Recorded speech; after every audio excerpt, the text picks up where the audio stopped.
Hello everyone, कैसे हैं आप सब। Welcome at Learnology, your study guide by me Sarita, जहां हम कर रहे हैं क्लास 11 बायोलॉजी। और आज हम करेंगे chapter 19 chemical coordination and integration का वन शॉट रिवीजन। तो चलिए जल्दी से स्टार्ट करते हैं आज की ये क्लास।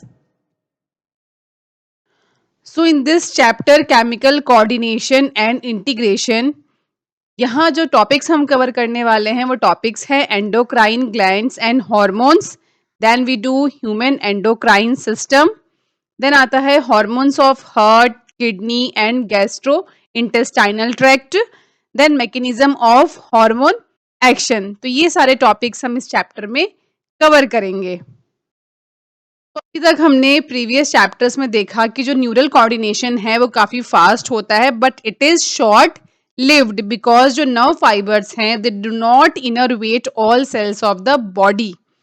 लेकिन जो सेलुलर फंक्शन है उनका भी कंटिन्यूसली रेगुलेट होना जरूरी है। तो यहाँ पे एक और special kind of coordination and integration system आता है जिसमें हॉर्मोन्स काम करते हैं, एंड इस सिस्टम को कहते हैं एंडोक्राइन सिस्टम। तो neural system and endocrine system they jointly coordinate and regulate the physiological function in the body. तो न्यूरल सिस्टम हम समझ चुके हैं। अब इस चैप्टर में हम बात करेंगे एंडोक्राइन ग्लैंड्स एंड हॉर्मोन्स की। तो एंडोक्राइन ग्लैंड्स क्या होते हैं? They lack ducts and hence they are called ductless glands, and इनकी जो सेक्रेशंस हैं उन्हें कहा जाता है हॉर्मोन्स। क्लासिकल जो डेफिनेशन है हॉर्मोन्स की क्या है? As a chemical produced by endocrine glands and release into the blood and transported to a distantly located target organs।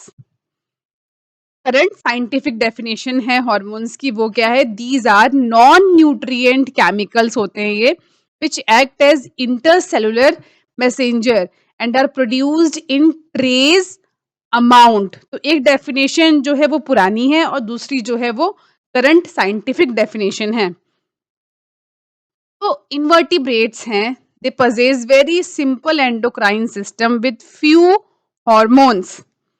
और वर्टिब्रेट्स की बात करें तो उनमें बहुत सारे नंबर ऑफ केमिकल्स जो हैं they act as hormones and provide coordination. तो हम बात करते हैं ह्यूमन एंडोक्राइन सिस्टम की। तो ह्यूमन एंडोक्राइन जो सिस्टम है उनमें आते हैं बहुत सारे एंडोक्राइन ग्लैंड्स एंड हॉर्मोन्स जो इन ग्लैंड्स के थ्रू प्रोड्यूस होते हैं दे डिफ्यूज्ड इनटू सेल्स और tissues located in different parts of our body constitute the endocrine system. तो एंडोक्राइन सिस्टम में क्या क्या आ गया? सारे एंडोक्राइन ग्लैंड्स आ गए, उनसे रिलीज होने वाले हॉर्मोन्स आ गए, एंड उनका जो टारगेट सेल है या टिश्यू है वो आ गया, that is in different parts of the body. तो यहाँ पे क्या क्या आएगा देखते जाएंगे आप। सबसे पहले आता है pituitary gland, then pineal gland, thyroid gland, adrenal gland, then pancreas, parathyroid gland, thymus and gonads, जो कि मेल में है टेस्टिस, फीमेल्स में है ovary. So all these are organized endocrine bodies in our body। In addition to these, कुछ और भी organs हैं जो हॉर्मोन्स रिलीज करते हैं, जैसे कि gastrointestinal tract, liver, kidney, heart, they also produce some hormones, जिसके बारे में हम इस चैप्टर में लास्ट में बात करेंगे।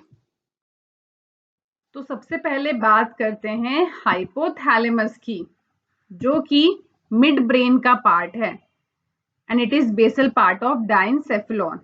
So it regulates a wide spectrum of body function। So it contains several group of neurosecretory cells and that is called nuclei which produce hormone। तो हाइपोथैलेमस जो है ये जो हॉर्मोन्स रिलीज करता है वो हॉर्मोन्स पिट्यूटरी ग्लैंड के secretion को रेगुलेट करते हैं। तो दो टाइप के हॉर्मोन्स जो हैं वो हाइपोथैलेमस रिलीज करते हैं। पहला जो ग्रुप है वो आता है रिलीजिंग हॉर्मोन्स के अंदर, तो जितने भी हॉर्मोन्स रिलीजिंग हॉर्मोन्स के अंदर आते हैं उनका काम होता है to stimulate the secretion of pituitary hormone, और दूसरा ग्रुप ऑफ हार्मोन जो हाइपोथैलेमस रिलीज करता है उसे कहा जाता है इनहिबिटिंग हार्मोन्स। ये जो ग्रुप ऑफ हार्मोन है it inhibit the secretion of pituitary hormone. तो कुल मिला के जो हाइपोथैलेमस है ये जो भी हार्मोन्स रिलीज करता है उसकी दो कैटेगरी है, एक है रिलीजिंग हार्मोन्स की, एक है इनहिबिटिंग हार्मोन्स की। और ये दोनों ही ग्रुप ऑफ हार्मोन्स जो हैं ये पिट्यूटरी ग्लैंड के सिक्रीशन को कंट्रोल करते हैं, यानी कि रेगुलेट करते हैं कि कब सिक्रीट करना है, कितना सिक्रीट करना है, कब स्टॉप करना है। फॉर एग्जाम्पल जो हाइपोथैलेमस है ये रिलीज करता है एक हार्मोन जिसे शॉर्ट में GnRH कहते हैं, यानी कि gonadotrophin releasing hormone which stimulate the pituitary synthesis and release the gonadotrophins. वहीं एक और हार्मोन है दैट इज कॉल्ड सोमैटोस्टेटिन जो कि हाइपोथैलेमस रिलीज करता है एंड पास ऑन करता है पिट्यूटरी को to inhibit the release of growth hormone from pituitary. तो हार्मोन्स जो कि ओरिजिनेट होते हैं फ्रॉम द हाइपोथैलेमस, देन ये हार्मोन्स हाइपोथैलेमिक न्यूरॉन्स के थ्रू पास होते हैं, एक्सोन के थ्रू होते हुए नर्व एंडिंग तक आते हैं। नर्व एंडिंग में आने के बाद देन ये एंटर करते हैं पिट्यूटरी ग्लैंड में। तो ये जो हार्मोन्स हैं ये पिट्यूटरी ग्लैंड में दो तरीके से एंटर करते हैं। तो यहाँ पे आप देख सकते हैं पिट्यूटरी ग्लैंड जो है इसको दो पार्ट में बांटा गया है। आगे वाला पार्ट है ये कहलाएगा इंटीरियर पिट्यूटरी और ये वाला पार्ट है पोस्टीरियर पिट्यूटरी।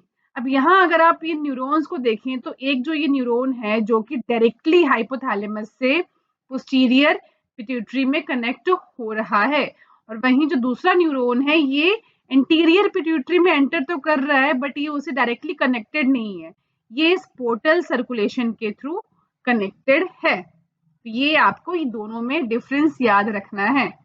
जितने भी हॉर्मोन्स हाइपोथैलेमस से पिट्यूटरी ग्लैंड में आते हैं वो अगर एंटीरियर पिट्यूटरी ग्लैंड में आ रहे हैं तो वो पोर्टल सर्कुलेशन के थ्रू आएंगे, और अगर वो हॉर्मोन्स पोस्टीरियर पिट्यूटरी ग्लैंड में आ रहे हैं तो वो डायरेक्टली न्यूरॉन्स के थ्रू आते हैं। अब बात करते हैं पिट्यूटरी ग्लैंड की जिसे मास्टर ग्लैंड भी कहा जाता है। तो यहाँ प्रेजेंट होता है पिट्यूटरी ग्लैंड एंड इसके अराउंड आप देख सकते हैं ये लार्ज करके दिखाया है। पिट्यूटरी ग्लैंड के अराउंड जो ये कैविटी है विच इज बोनी कैविटी इसे कहा जाता है sella turcica and it is attached to hypothalamus by stalk and this is divide into two parts. एक पार्ट को कहते हैं एडिनो हाइपोफाइसिस जो कि एंटीरियर पिट्यूटरी ग्लैंड है, और दूसरे रीजन को कहते हैं न्यूरो हाइपोफाइसिस जो कि पोस्टीरियर रीजन है पिट्यूटरी ग्लैंड का। तो सबसे पहले बात करते हैं एडिनो हाइपोफाइसिस की।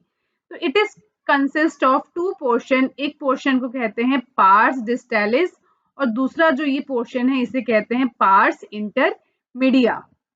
तो पार्स डिस्टेलिस जो रीजन है पिट्यूटरी का it is commonly called anterior pituitary and it produces many hormones like growth hormone, prolactin, thyroid stimulating hormone, adrenocorticotropic hormone जिसको शॉर्ट में ACTH कहते हैं, then luteinizing hormone LH and follicle stimulating hormone that is FSH। तो ये सारे जो hormones हैं ये एंटीरियर पिट्यूटरी से सिक्रीट होते हैं। अब बात करते हैं पार्स इंटरमीडिया की जो कि अगेन एंटीरियर पिट्यूटरी यानी कि एडिनोफाइसिस का ही पार्ट है and it secrete one hormone only that is melanocyte stimulating hormone यानी कि MSH। तो जो ह्यूमंस हैं उनमें जो पार्स इंटरमीडिया है एंड पार्स डिस्टेलिस दोनों ही ऑलमोस्ट मर्ज होते हैं। अब बात करते हैं न्यूरो हाइपोफाइसिस की which is also called pars nervosa या फिर पोस्टीरियर पिट्यूटरी। तो ये सिर्फ दो हार्मोन रिलीज करता है that is oxytocin and vasopressin. तो एक्चुअली में दोनों ही हार्मोन्स हाइपोथैलेमस में सिंथेसाइज होते हैं जो कि एक्सोन के थ्रू पोस्टीरियर पिट्यूटरी में ट्रांसफर होते हैं। अब हम एडिनोफाइसिस के जितने भी हॉर्मोन्स हैं उनको एक एक करके डिटेल में समझते हैं। तो सबसे पहले यहाँ पे आता है ग्रोथ हार्मोन। तो ग्रोथ हार्मोन जो है अगर इसकी बॉडी में ओवर सिक्रीशन हो जाए देन इट लीड्स टू जायंटिज्म, जिसमें जो बॉडी है वो नॉर्मल से ज़्यादा ग्रो कर जाती है। अगर वहीं इसका अगर जो सिक्रीशन है वो लो होता है, तो जो बॉडी है वो नॉर्मल से बहुत ही कम ग्रो करती है, यानी कि जो हाइट है वो छोटी रह जाती है, दैट इज कॉल्ड ड्वार्फिज्म। तो excess secretion of growth hormone in adults, especially in middle age, can result in severe disfigurement and जिसे कहा जाता है एग्रोमेगाली। तो इस प्रॉब्लम में क्या होता है, जो हेड है, जो फोरहेड है वो प्रोमिनेंट दिखेगा, एनलार्ज नोज होगी, enlarge lips and tongue, prominent chin and jaw. तो इस तरह के जो सिम्टम्स हैं ये हमें देखने को मिलते हैं कब, जब ग्रोथ हार्मोन्स का ओवर सिक्रीशन हो जाए in adults, specially in middle age. तो इस तरह के जो सीरियस कॉम्प्लिकेशंस हैं एंड प्री मैच्योर डेथ भी हो सकता है यहाँ पे if unchecked. So this disease is hard to diagnose in the early stage and often goes undetected for many years until changes in external features become noticeable.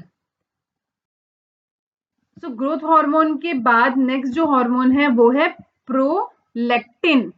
तो prolactin जो hormone है it regulates the growth of mammary glands and formation of milk in them, जो कि कब, after the delivery of the baby. Then TSH hormone की बात करते हैं। TSH हार्मोन जो है it stimulate the synthesis and secretion of thyroid hormones from the thyroid gland. Then आता है ACTH which stimulate the synthesis and secretion of steroid hormone called glucocorticoid from the adrenal gland, जो कि just kidney के ऊपर होते हैं। आगे हम डिटेल में सारे हार्मोन्स को करेंगे। देन यहाँ आता है LH एंड FSH यानी कि luteinising and follicle stimulating hormone which is stimulate the gonadal activity and hence called gonadotrophins. तो मेल्स में जो है वहाँ ल्यूटिनाइजिंग हार्मोन स्टिमुलेट करता है synthesis and secretion of hormones called androgen from testis, और FSH जो है एंड एंड्रोजन दोनों ही रेगुलेट करते हैं स्पर्मेटोजेनेसिस को, यानी कि स्पर्म के फॉर्मेशन को इनसाइड द टेस्टिस। वहीं अगर फीमेल्स में हम बात करें तो जो LH है ये इंड्यूस करता है ओव्यूलेशन को of fully matured follicle, that is Graafian follicle, and maintains the corpus luteum formed from the remnants of Graafian follicle after ovulation. तो ये जो सारा कंट्रोल है ये LH के पास होता है। और जो FSH है ये स्टिमुलेट करता है growth and development of ovarian follicle in females. वहीं जो MSH है it act on the melanocytes, that is melanin containing cells, and regulate the pigmentation of the skin. अब बात करते हैं न्यूरोफाइसिस की, which is posterior part of pituitary gland. तो यहाँ दो हार्मोन सिक्रीट होते हैं, एक है ऑक्सीटोसिन जो कि एक्ट करता है on smooth muscles of our body and stimulate their contraction, जिसका एग्जांपल हमें फीमेल्स में मिलता है, that is during the time of childbirth. जो यूट्रस में वाइगस कॉन्ट्रैक्शंस होती हैं that is because of oxytocin, and also milk ejection from the mammary gland, वहां भी ऑक्सीटोसिन ही रिस्पॉन्सिबल होता है। देन वेसोप्रेसिन है दूसरा hormone which act mainly at the kidney and stimulate the resorption of water and electrolyte by the distal tubules and thereby reduce the loss of water, that is called diuresis. इसीलिए इस hormone को anti diuretic hormone भी कहा जाता है, in short ADH। But अगर because of any reason ये जो हार्मोन है ये प्रॉपरली काम नहीं कर रहा है, that result in a diminished ability of kidney to conserve water and that leads to water loss and dehydration, और ये जो कंडीशन है इसे कहा जाता है डायबिटीज इंसिपिडस। नेक्स्ट टॉपिक है पीनियल ग्लैंड। तो पीनियल ग्लैंड हमारे फोर ब्रेन के डोर्सल साइड में प्रेजेंट होता है। यहाँ ये एक हार्मोन रिलीज करता है जिसे बोलते हैं मेलाटोनिन। तो मेलाटोनिन जो है ये काफी इंपॉर्टेंट रोल प्ले करता है in regulation of 24 hour rhythm of our body. For example daily आपका सेम टाइम पे सोना एंड डेली आपका सेम टाइम पे ही जागना। तो ये जो आपका स्लीप वेक साइकिल है, इसको ये हार्मोन रेगुलेट करता है। साथ ही ये बॉडी टेम्परेचर को भी रेगुलेट करता है।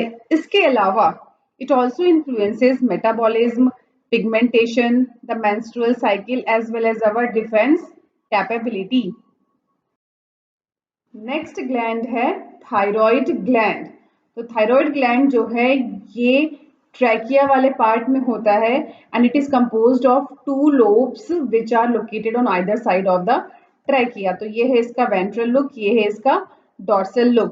तो अगर आप वेंट्रल साइड देखेंगे तो ये दोनों ही लोब्स आपस में इंटरकनेक्टेड होते हैं थ्रू द इस्थमस। तो ये जो इंटरकनेक्टेड पार्ट है इसे बोलते हैं इस्थमस, जो कि वेंट्रल साइड में होता है, डॉर्सल में कोई इंटरकनेक्शन नहीं होता है। तो थायराइड ग्लैंड जो है ये कंपोज्ड होता है फॉलिकल्स एंड स्ट्रोमल टिश्यूज। इन दोनों से मिलकर के ये बनता है। एंड अगर आप फॉलिकुलर टिश्यूज को देखेंगे तो यहाँ प्रेजेंट होते हैं बहुत सारे फॉलिकुलर सेल्स जो कि एक कैविटी को एनक्लोज करते हैं। And these follicular cells, it synthesize two hormones, and these hormones are T4 and T3. T4 का मतलब है यहाँ पे टेट्रा आइडोथायरोनिन या फिर थायरोक्सिन, एंड T3 का मतलब है ट्राई आइडोथायरोनिन। तो T4 एंड T3। तो जो आयोडीन है जो कि काफी एसेंशियल न्यूट्रिएंट है, it is essential for the normal rate of hormone synthesis in the thyroid. तो अगर आपकी बॉडी में प्रॉपर अमाउंट में आपकी डाइट में आयोडीन नहीं है तो आपको थायराइड रिलेटेड प्रॉब्लम्स आ सकती हैं। तो deficiency of iodine in our diet result in hypothyroidism and enlargement of thyroid gland and that is called goitre. तो गॉइटर के बारे में आपने सुना होगा। तो ये प्रॉब्लम इससे हो जाती है बिकॉज ऑफ आयोडीन डेफिशिएंसी। अगर प्रेग्नेंट वुमेन को हाइपोथायराइडिज्म हो जाता है during pregnancy, then it cause many complications like defective development and maturation of the growing baby that leads to stunted growth, जिसे क्रिटिनिज्म भी कहा जाता है। मेंटल रिटार्डेशन हो सकता है, लो इंटेलिजेंस क्वेश्चन हो सकता है, नॉर्मल स्किन, डीप म्यूटिज्म, इस तरह की प्रॉब्लम हो सकती है। एडल्ट वुमेन की बात करें तो वहां जो हाइपोथायराइडिज्म है it may cause menstrual cycle to become irregular and due to cancer of thyroid gland या फिर due to development of nodules of thyroid gland, जो रेट ऑफ सिंथेसिस है एंड सिक्रीशन है थायराइड हार्मोन्स का वो बढ़ सकता है to the abnormal high level, and that leads to the condition that is called hyperthyroidism।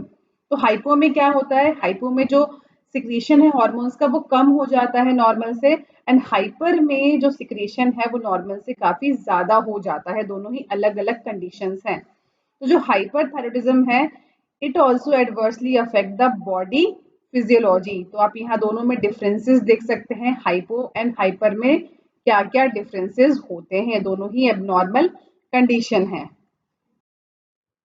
Exoplasmic goitre, जिसे Graves disease भी कहा जाता है, so it is also a form of hyperthyroidism. And इसमें होता क्या है, there is enlargement of thyroid gland, protrusion of eyeballs, है ना, कुछ इस तरह का लुक हो जाएगा, increased basal metabolic rate and weight loss. तो ये सारे सिम्टम्स हमें दिखेंगे कब, अगर किसी को ग्रेव्स या फिर हाइपोथैलेमिक गॉइटर हो जाता है। Thyroid hormone it plays an important role in regulation of basal metabolic rate. It also control the metabolism of carbohydrate, protein, fats. These hormones also support the process of RBC formation, जो कि काफी important है। इसके अलावा it also maintain the water and electrolyte balance that influenced by thyroid hormones. Thyroid gland also secrete a protein hormone जिसे TCT यानी कि thyrocalcitonin कहा जाता है। विच regulate the blood calcium level. तो आप देख सकते हैं थायराइड ग्लैंड जो है वो कितना इंपॉर्टेंट है हमारी बॉडी के नॉर्मल फंक्शनिंग के लिए। Next gland is parathyroid gland. So it is 4 in number. ये जो रेड डॉट्स में आपको दिख रहे हैं यही है पैराथायरॉइड हार्मोन। तो ये 4 होते हैं नंबर में and present on the back side of thyroid gland and one pair each in the 2 lobes of thyroid gland.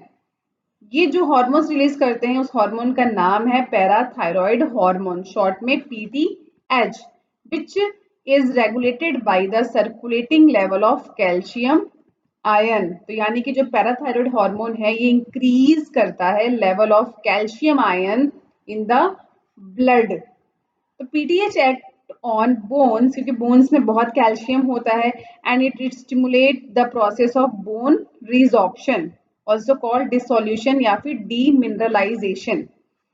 It also stimulate reabsorption of calcium by the renal tubules and increase calcium absorption from the digested food. इसका जो main काम है वो है calcium के level को maintain करना इन the blood. So PTH is a hypercalcemic hormone, that is it increases the blood calcium level. Along with this जो TCT है it plays a significant role in calcium balance in the body. TCT अभी हमने पढ़ा था, that is thyroid hormone. Next important gland है thymus. तो thymus दोनों ही lungs के बीच में प्रेजेंट होता है behind the sternum on the ventral side of aorta.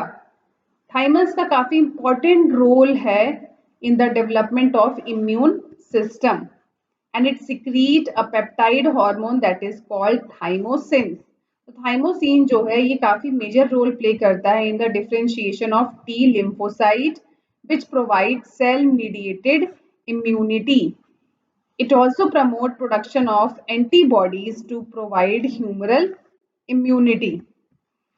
तो जो जो ओल्ड पीपल्स हैं है ना जिनकी अब एज हो रही है तो होता क्या है एज के साथ ये जो थाइमस है ये डीजनरेट होता जाता है and that result in a decrease production of thymosin hormone. And इस कारण से होगा क्या जो इम्यून रिस्पॉन्स है ओल्ड पर्सन का वो काफी वीक हो जाता है, क्योंकि पहले ही हमने बताया क्या कि जो थाइमोसिन है इसका काफी इंपॉर्टेंट रोल है in the development of immune system. तो जब यही डीजनरेट हो जाएगा थाइमस तो होगा क्या इसकी जो सिक्रीशन है इसकी जो प्रोडक्शन है वो भी काफी कम हो जाएगी and that leads to weak immunity. Next gland है adrenal gland. So our body has one pair of adrenal gland, one at the interior part of each kidney. तो हमारे बॉडी में 2 किडनीज होती हैं, दोनों ही किडनी का जो इंटीरियर पार्ट है वहां प्रेजेंट होता है adrenal gland. This gland has 2 types of tissues, one inner part is called medulla and outer part is called cortex। तो दोनों ही जो पार्ट है यानी कि adrenal medulla and adrenal cortex ये जो भी हार्मोन रिलीज करते हैं अगर वो हार्मोन्स नॉर्मल से कम क्वांटिटी में रिलीज होता है यानी कि अंडर प्रोडक्शन होता है that alter the carbohydrate metabolism and causing acute weakness and fatigue that leads to a disease called Addison's disease. Adrenal medulla जो है यानी कि जो इनर पार्ट है इट रिलीज या it secrete 2 kinds of hormone called adrenaline या फिर epinephrine, और दूसरा जो हार्मोन है वो है नॉर एड्रेनलिन या फिर नॉर एपिनेफ्रिन। दोनों को ही कॉमनली कहा जाता है कैटेकोलेमिन्स। एंड ये दोनों ही हॉर्मोन्स यानी कि एड्रेनलिन एंड नॉर एड्रेनलिन ये दोनों ही तब सिक्रीट होते हैं जब कोई स्ट्रेस सिचुएशन होता है या फिर कोई इमरजेंसी से सिचुएशन होता है, इसीलिए इन दोनों हॉर्मोन्स को इमरजेंसी हार्मोन भी कहा जाता है या फिर हॉर्मोन्स ऑफ फाइट और flight. These hormones increases alertness, pupillary dilation, piloerection यानी कि रेजिंग ऑफ हेयर्स, स्वेटिंग, इस तरह का जो रिस्पॉन्स है वो हमें देखने को मिलता है इस हार्मोन के रिलीज होने के बाद। Both the hormone increase the heartbeat, the strength of heart contraction, and the rate of respiration. कैटेकोलिमिन्स यानी कि जो दोनों हॉर्मोन्स हैं, they also stimulate the breakdown of glycogen, resulting in an increased contraction of glucose in the blood. In addition, they also stimulate the breakdown of lipids and proteins. तो adrenal cortex की बात करते हैं, यानी कि जो outer layer है adrenal gland का, so it is divided into 3 layers. Inner most is called zona reticularis, middle one is called zona fasciculate and outer one is called zona glomerulosa. तो 3 लेयर्स होते हैं मेड्यूला एड्रेनल कॉर्टेक्स के. सो adrenal cortex जो है ये एक hormone release करता है and that is called corticoid. तो corticoid hormones which involve in the carbohydrate metabolism is called glucocorticoid and जिसका एग्जाम्पल है cortisol. वहीं corticoid का एक और हार्मोन है and that balance the water and electrolyte in our body, that is called mineralocorticoid जिसका example है aldosterone. तो याद रखना है जो corticoid हार्मोन है ये 2 टाइप का होता है. One which regulate the carbohydrate metabolism called glucocorticoid, example है cortisol. और दूसरा which regulate the balance of water and electrolyte in our body called mineralocorticoid जिसका example है aldosterone. तो ये names याद रखने हैं. Corticoid which mainly involve in carbohydrate metabolism, it stimulate gluconeogenesis. तो gluconeogenesis क्या होता है? Where body creates new glucose from non-carbohydrate sources to maintain blood sugar level during fasting हो गया या फिर starvation और intense exercise. दूसरा है लिपोलाइसिस. तो लिपोलाइसिस क्या होता है? जिसमें स्टोर्ड फैट ब्रेक हो जाते हैं into glycerol and free fatty acids for energy. And proteolysis. तो प्रोटियोलाइसिस क्या है? It is the breakdown of protein into smaller peptide और amino acid and it also inhibit cellular uptake and utilization of amino acids. इसके अलावा जो cortisol है particularly, it also involve in maintaining the cardiovascular system as well as kidney function. तो ये सारे glucocorticoids mainly cortisol काम करते हैं हमारी बॉडी में. इसके अलावा जो कॉर्टिसोल है it also produce anti inflammatory reaction and suppresses the immune response. और इसका एक और इंपॉर्टेंट काम है स्टिमुलेट द आरबीसी प्रोडक्शन. तो इतने सारे इंपॉर्टेंट काम जो है कॉर्टिसोल हमारी बॉडी में परफॉर्म करता है. दूसरा कॉर्टिकॉइड जो हार्मोन है वो है aldosterone which mainly balances the water and electrolyte in our body fluid. तो it mainly act at the renal tubule and stimulate reabsorption of sodium and water, excretion of potassium and phosphate ions. इसके अलावा aldosterone also helps in the maintenance of electrolyte, body fluid volume, osmotic pressure and blood pressure. ये सारे जो function है उसे adrenal gland cortex है वो control करता है. सबके अलावा स्मॉल अमाउंट ऑफ जो एंडोक्राइनिक स्टेरॉइड है ये भी सिक्रीट होता है by the adrenal cortex which play a role in the growth of axial hairs, pubic hair and facial hair during puberty. Next gland है pancreas which is a composite gland and act as both endocrine and exocrine gland. तो ये है pancreas जो कि abdominal part में present होता है. इसमें 2 टाइप के सेल्स होते हैं जिसमें से majority of cells exocrine cells के अंडर में आते हैं एंड कुछ सेल्स हैं जो एंडोक्राइन सेल्स की तरह से एक्ट करते हैं. तो ये चैप्टर हमारा एंडोक्राइन ग्लैंड्स के बारे में है, तो हम यहाँ पे एंडोक्राइन सेल्स ऑफ पेंक्रियाज को डिस्कस करेंगे. सो एंडोक्राइन जो पेंक्रियाज है it consists of islets of Langerhans. There are almost 1 to 2 millions of islets of Langerhans यहाँ प्रेजेंट होते हैं in a normal human pancreas. And ये जो क्वांटिटी है, ये रिप्रेजेंट करता है only 1 to 2% of pancreatic tissue. तो जितने भी आपको ये स्ट्रक्चर दिख रहे हैं, दीज आर एंडोक्राइन सेल्स। तो ये इसको अगर आप एनलार्ज करके देखेंगे तो ये कुछ ऐसा दिखेगा। सो यहाँ प्रेजेंट होते हैं दो टाइप के cells, one is alpha cell and other is beta cell.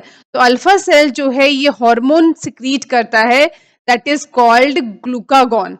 And beta cells जो हार्मोन सिक्रीट करते हैं उन्हें कहा जाता है इंसुलिन। तो यानी कि जो पेंक्रियाज का एंडोक्राइन सेल्स है वो दो टाइप के हार्मोन्स रिलीज करता है, one is glucagon and other is insulin. पहले बात करते हैं ग्लूकागॉन की, जो कि अल्फा सेल्स सिक्रीट करते हैं। So it is a peptide hormone and play an important role in maintaining the normal blood glucose level.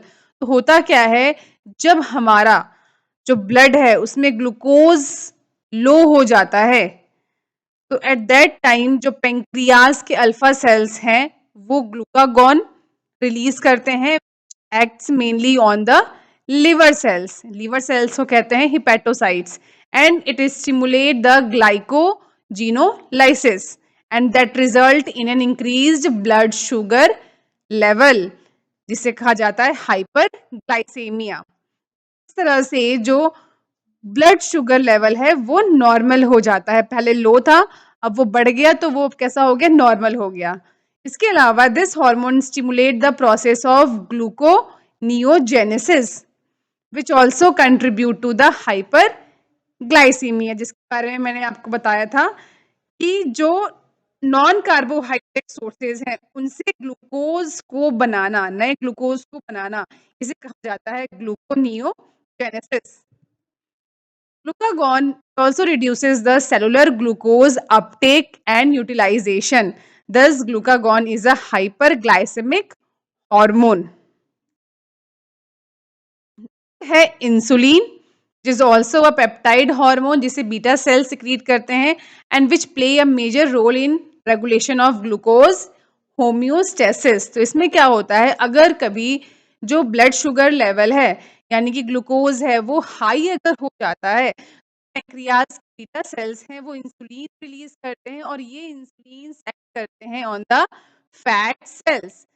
Fat cells क्या करेंगे, they start lowering the blood glucose level. होता क्या है, जो इंसुलिन है it make टेनली ऑन फैटोसाइट्स एंड एडिपोसाइट्स, जिन्हें fat cells भी कहा जाता है, and enhance the cellular glucose uptake and utilisation.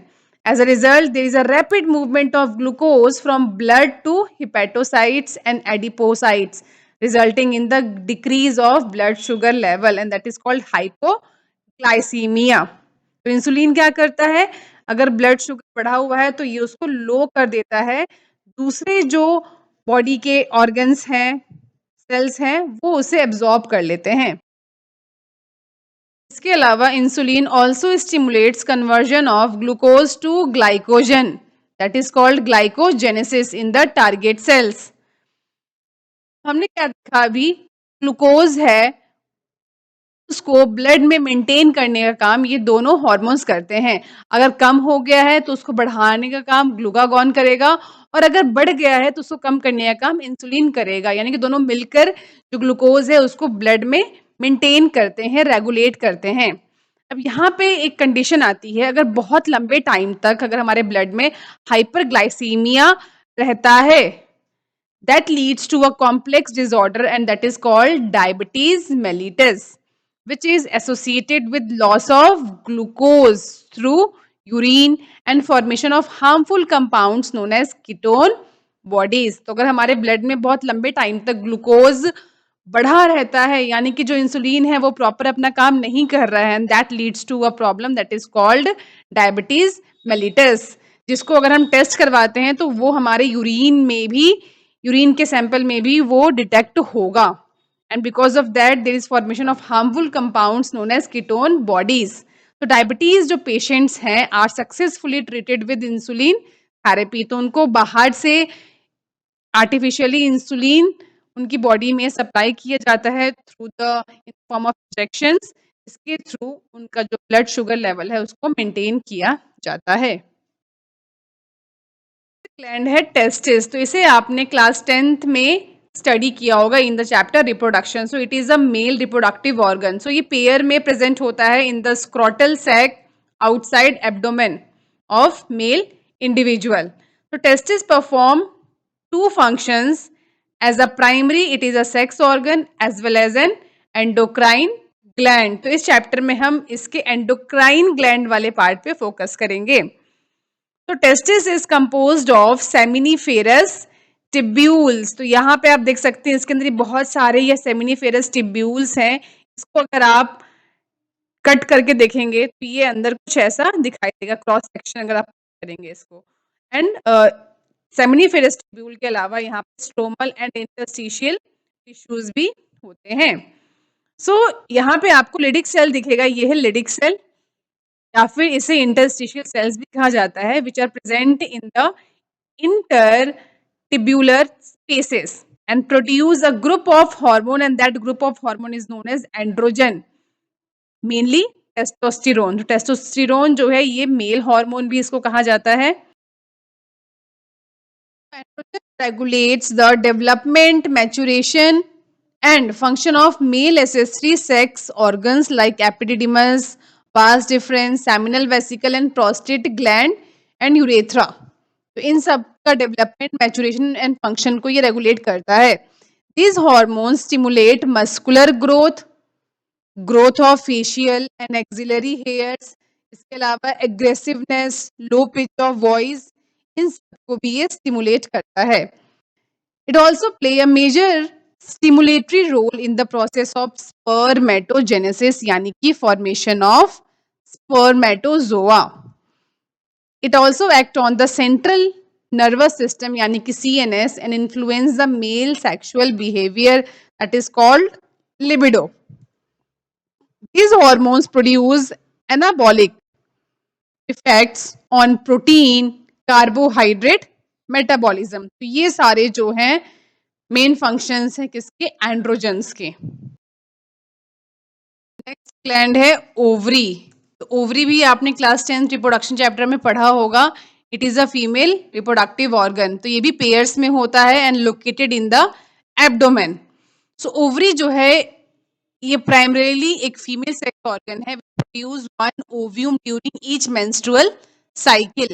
इसके अलावा ovary also produces two group of steroid hormone, that is oestrogen and progesterone. दोनों का ही काफी इंपॉर्टेंट रोल है फीमेल में।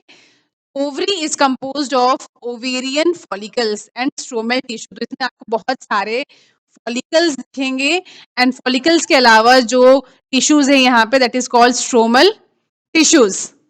तो एस्ट्रोजन का क्या काम होता है, it is synthesised and secreted mainly by the growing ovarian follicle.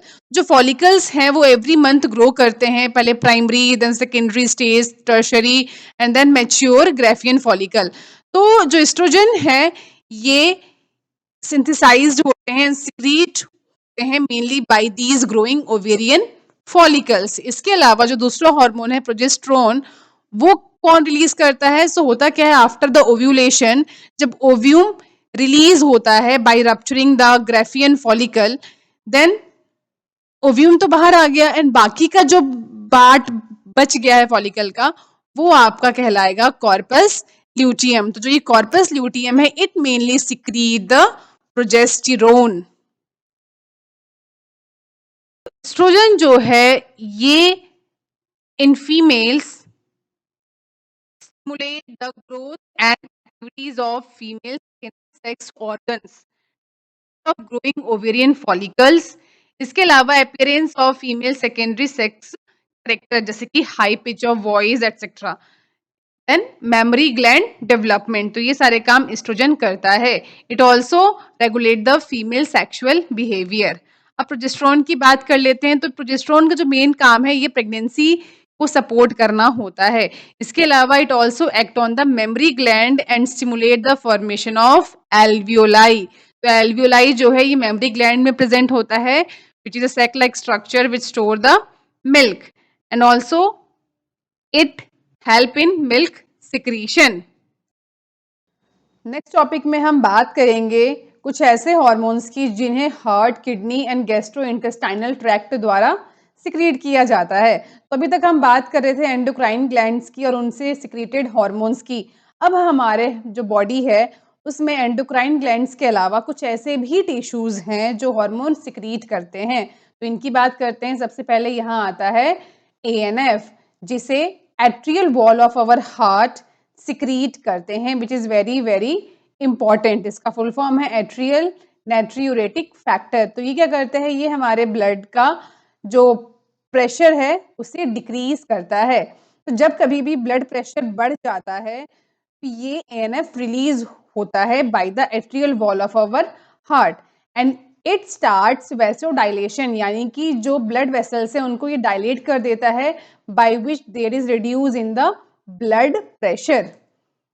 Second kind of cells है that is called extra glomerular cells, kidney में प्रेजेंट होता है और ये क्या करता है, ये एक हार्मोन रिलीज करता है which is again a peptide hormone called erythropoietin और इसका काम है इरिथ्रोपोइसिस करना, यानी कि आरबीसी फॉर्मेशन करना। तो आरबीसी के फॉर्मेशन को ये इंक्रीज कर देता है by activating the red bone marrow.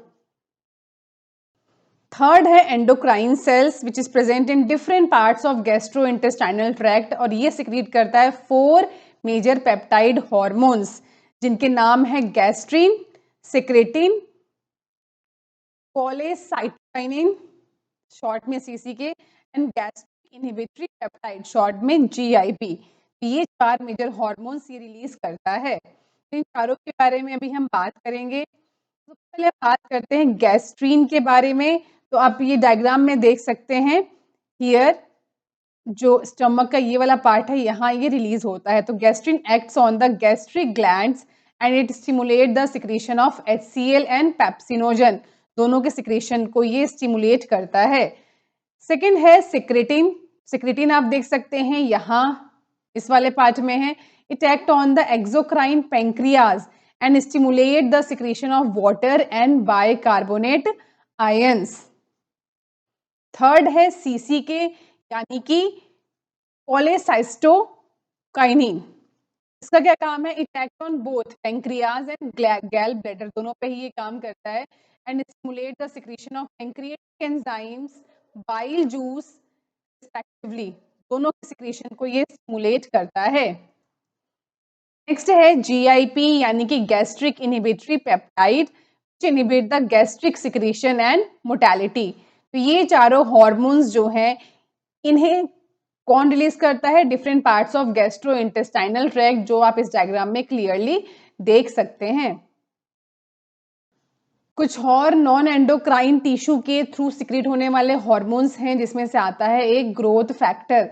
तो ग्रोथ फैक्टर जो है ये क्या करता है, it is essential for the normal growth of tissues and their repairing और रीजनरेशन इन अवर बॉडी। तुम्हारे बॉडी में जितने भी रिपेयरिंग ऑफ सेल्स है या रीजनरेशन ऑफ सेल्स है उसको भी कौन कंट्रोल करता है, ग्रोथ फैक्टर्स, जो कि अगेन एक एंडोक्राइन टिश्यू के थ्रू सिक्रीट होता है। Next is mechanism of hormone action. तो हमने ग्लैंड्स को पढ़ लिया, उनसे सिक्रेटेड हार्मोन्स को पढ़ लिए। अब हम बात करेंगे मैकेनिज्म ऑफ हार्मोन एक्शन की। तो हार्मोन्स जो होता है वो अपने इफेक्ट प्रोड्यूस करता है on the target tissue by binding to specific protein and these proteins are called hormone receptor, जो कि टारगेट टिश्यू पे लोकेट होता है। तो यहाँ पे हम इस एग्जाम्पल के थ्रू समझेंगे। तो होता क्या है, जो हार्मोन रिसेप्टर्स हैं वो प्रेजेंट होते हैं on the cell membrane of target cell and they are called membrane bound receptors. And receptor जो अंदर प्रेजेंट होता है inside the target cell, they are called intracellular receptor. कहने का मतलब अगर मेम्ब्रेन जो आउटर मेम्ब्रेन है वहां पे अगर रिसेप्टर प्रेजेंट होगा, अगर वो है टारगेट सेल, तो उस मेम्ब्रेन उसको कहेंगे हम मेम्ब्रेन बाउंड रिसेप्टर। अगर रिसेप्टर इनसाइड द न्यूक्लियस है, न्यूक्लियस मेम्ब्रेन पे है, तो उसको हम बोलेंगे intracellular receptor, which is mostly nuclear ही होता है ना, प्रेजेंट इन द न्यूक्लियस। तो ये जो एग्जाम्पल है, यहाँ जो आप रिसेप्टर देखेंगे वो है इंट्रान्यूक्लियर रिसेप्टर।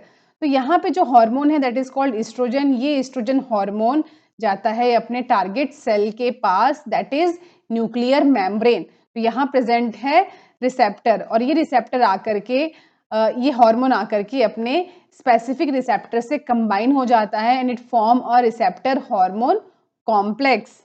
और ये जो कॉम्प्लेक्स है, इसमें जो ये हार्मोन है ये स्पेसिफिक होता है फॉर अ स्पेसिफिक रिसेप्टर। तो ये ध्यान रखना है, ये बिल्कुल वैसा ही है जैसा एंजाइम एंड सबस्ट्रेट का जो प्रोसेस आपने पढ़ा है। Now, after the formation of hormone receptor complex, it leads to certain biochemical changes in the target cell tissue metabolism. तो वहाँ मेटाबॉलिज्म में कुछ चेंजेस होगा and hence there is physiological function are regulated by the hormones. Now on the basis of their chemical nature, hormones को divide किया जाता है into some groups like peptide, polypeptide, protein hormones. Example है insulin, glucagon, pituitary hormone, hypothalamic hormones etcetera. तो इन सब के बारे में हम पढ़ चुके हैं। नेक्स्ट कैटेगरी है स्टेरॉइड्स। एग्जाम्पल है cortisol, testosterone, estradiol and progesterone. Third category है आयोडोथायरोनिन। एग्जाम्पल है thyroid hormone. Next is amino acid derivatives. Example is epinephrine. ये सारे अलग अलग ग्रुप्स हैं in which hormones can be divided. Now, those hormones which interact with the membrane-bound receptors, so they normally do not enter the target cell. तो hormones जैसे ही membrane के पास आता है वो डायरेक्टली टारगेट सेल के पास नहीं जाता है। वो मेम्ब्रेन के पास आने के बाद इट जनरेट सेकेंडरी मैसेंजर जैसे कि साइक्लिक एएमपी या आईपी3 या calcium etcetera, which in turn regulate the cellular metabolism. तो यहाँ पे आप देख सकते हैं ये हार्मोन है कि जैसे ही मेम्ब्रेन के पास रीच करता है, यहाँ पर रिसेप्टर बना हुआ है, तो जैसे ही रिसेप्टर के पास आएगा एक कॉम्प्लेक्स जनरेट होगा। लेकिन जो टारगेट सेल है वो अंदर है जहाँ पे एग्जैक्टली इम्पैक्ट पड़ना है। तो ये कॉम्प्लेक्स फॉर्मेशन होते ही क्या होता है, there is generation of second messenger, जो कि यहाँ पे आप डायग्राम में देख सकते हैं। Here it is cyclic AMP which is second messenger, जो आगे आगे जाकर के फिजियोलॉजिकल रिस्पॉन्सेज क्रिएट करेगा। नेक्स्ट है hormone which interact with the intracellular receptor. जैसे कि अभी हमने देखा था ये वाला एग्जाम्पल जो कि न्यूक्लियस का जो मेम्ब्रेन है, ठीक है। एग्जाम्पल है यहाँ पे स्टेरॉइड हार्मोन, आयोडोथायरोनिन, इस तरह के जो हार्मोन्स है। तो they mostly regulate the gene expression और chromosome function by the interaction of hormone receptor complex with the genome. तो यहाँ पे डायरेक्ट इंटरेक्शन है with target cell. Cumulative biochemical actions result in the physiological and developmental effects. I hope आपको आज की class अच्छे से समझ आ गई है। अगर हाँ तो वीडियो को लाइक कीजिए, चैनल को सब्सक्राइब कीजिए और साथ में दिए गए बेल आइकन को प्रेस कर दीजिए जिससे कि मेरी लेटेस्ट वीडियो की नोटिफिकेशन आपको तुरंत मिल जाए। अगर आज की क्लास में कोई भी डाउट है तो आप नीचे कमेंट सेक्शन में पूछ सकते हैं। नेक्स्ट क्लास में हम स्टार्ट करेंगे क्लास 12th बायोलॉजी। तब तक स्टूडेंट्स आप आज का ये टॉपिक अपनी एनसीईआरटी बुक में अच्छे से रीड कर लेंगे जिससे कि आप कॉन्फिडेंट हो जाए कि अब तक की क्लास में हमारा एनसीईआरटी से सब कंप्लीट हो गया है। Till that stay happy, stay healthy, see you soon.